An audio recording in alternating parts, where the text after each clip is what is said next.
নমস্কার, বৌদি রান্নাঘরে আপনাদের সবাইকে স্বাগত। আজকে আমি আপনাদের কাছে শেয়ার করছি বিউলি ডালের রসবড়া রেসিপি। এই বিউলি ডালের রসবড়া আমার তো খুব পছন্দ। আপনাদের কার কার পছন্দ অবশ্যই কমেন্টে জানাবেন।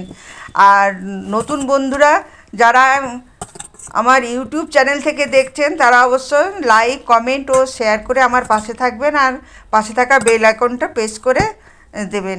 আর ফেসবুক থেকে যারা দেখছেন তারা অবশ্যই আমার পেজটাকে ফলো করে লাইক ও কমেন্ট করবেন। তাহলে চলুন দেখে নেওয়া যাক আমার এই রেসিপি। আমি এখানে একটা শিরা তৈরি করে নেব। কড়াইয়ে আমি 2 কাপ চিনি ও 2 কাপ জল দিয়ে একটা শিরা তৈরি করব। 2 কাপ জল দিয়ে দিলাম। 2 কাপ জল দিয়ে আমি গ্যাসটা জ্বালিয়ে নাড়াচাড়া করে আমি একটা শিরা তৈরি করব।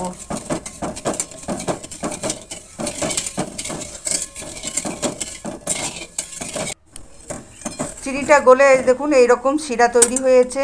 এর মধ্যে আমি 2টো এলাচ থেতো করে দিয়ে দিলাম। এবার নাড়াচাড়া করে আমি এটা মিশিয়ে নিলাম এলাচটা। এবার গ্যাস অফ করে দিলাম।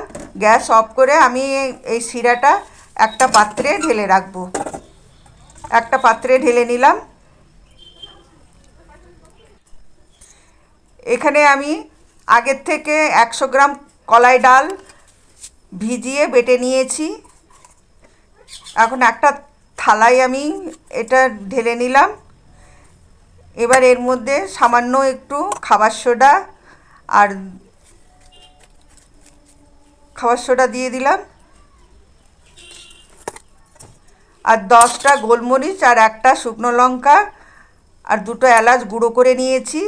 এই গুঁড়ো করা মশলাটা আমি এই ডাল বাটার মধ্যে দিয়ে দিলাম। এবার স্বাদ মতো নুন দিয়ে দিলাম। নুন দিয়ে ভালো করে আমি এটা ফেটিয়ে নেব। একটু টাইম নিয়ে ফেটাবো। 1 মিনিট মতন আমি এটা ফেটিয়ে নিলাম।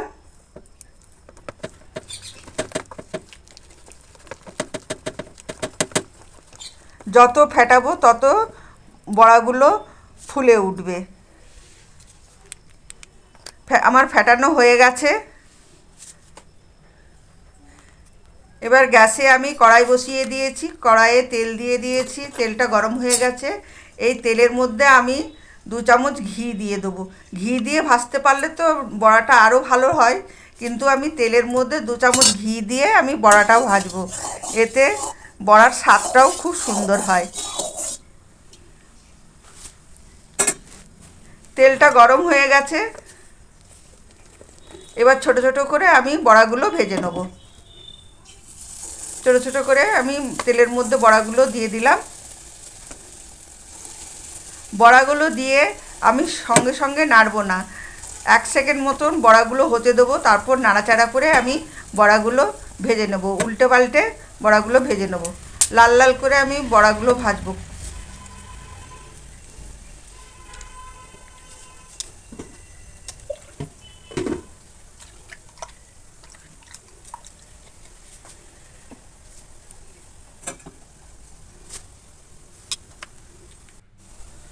বড়াগুলো যে এরকম লাল লাল করে ভেজে নিলাম। বেশি লাল করে নিয়ে হালকা সোনালি কালার করে আমি বড়াগুলো ভাজলাম। এবার বড়াগুলো তুলে আমি এই চিনির শিরার মধ্যে দিয়ে দেবো।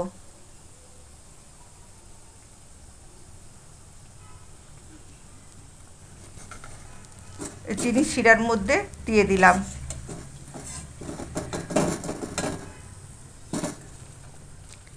বাকি বড়াগুলো আমি এরকম করে লাল লাল করে ভেজে চিনির শিরার মধ্যে দিয়ে দেবো।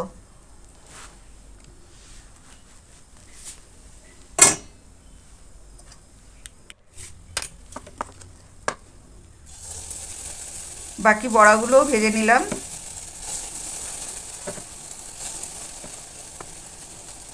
বন্ধুরা, আপনারা রসবড়া কে কে খেয়েছেন অবশ্যই কমেন্টে জানাবেন। আর আপনাদের কেমন লাগে এই রসবড়া? আমার তো খুব ভালো লাগে।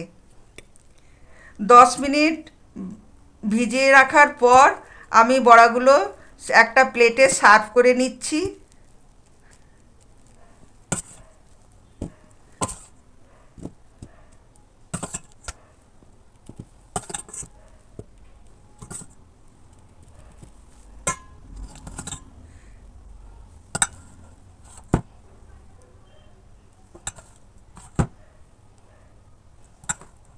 একটা প্লেটে সব বড়াগুলো সার্ভ করে নিলাম।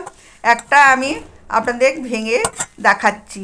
বড়াগুলো কি সুন্দর নরম ও তুলতুল হয়েছে, তুলতুল তুলতুল করছে।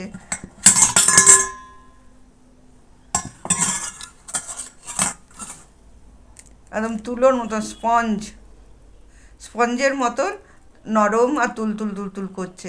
তাহলে আজকে এই পর্যন্তই। আবার কোনো নতুন রেসিপি নিয়ে আমি ফিরে আসব। আপনারা সুস্থ থাকবেন, ভালো থাকবেন। ধন্যবাদ।